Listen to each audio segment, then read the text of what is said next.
Perhaps two more than most. And Brant, when you think back about that time, when you let your mind wander, is there a sight, a smell, a feeling? What do you remember when you instantly think of that? The mine collapse or coming out? Well, let's talk the collapse. The collapse, yeah, don't try and think about that too often, Paul. Yeah.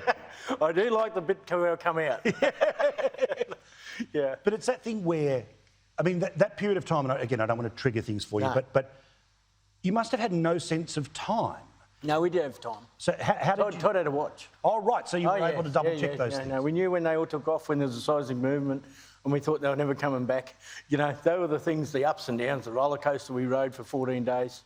Doesn't sound a lot, 1.5 million minutes, you know.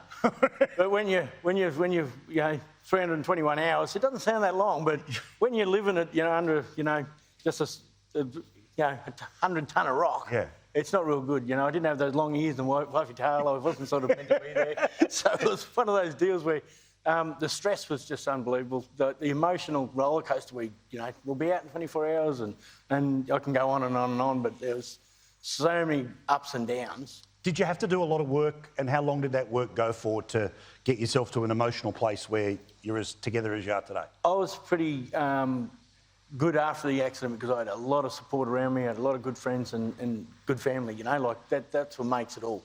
I had a bit of a downfall down the track a bit further. I had a workplace incident, and that brought it all back, and it actually took me deeper than I ever thought I'd go.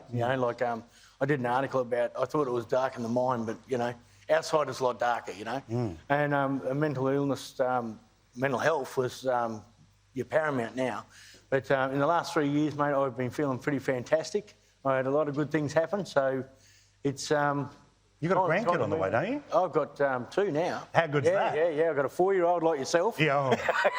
Hi, baby, I love you. Hi, baby Rachel. That's what you're going to do, right? Yeah, true story. It's that thing. So tell us about, work and what you do now. What do you do now for a living? We've got a property maintenance business. Yep. And it's all started by giving back. So it started by giving back to the people that gave back to us. So the community was so good for us and good for my family. I never seen, but after we got out, they were still there. So it's one of those things you can never repay the kindness and generosity of people. And you stayed. You still live here, right? I didn't have any money to move, Paul. Well, we'll talk to Channel 9. They've got to eventually hand the cheque on, don't they? But it's that thing where how have you seen this joint change as a bloke who loves this place over those? Yeah, I think what they did with the museum was fantastic. To celebrate, everyone's involvement in the community is one thing, and we've got so many new establishments now around the place, haven't we? We've got everything. It's really gone off, which is great. But it's that thing where, Beauty Point was always amazing, but even better places to stay there than years ago.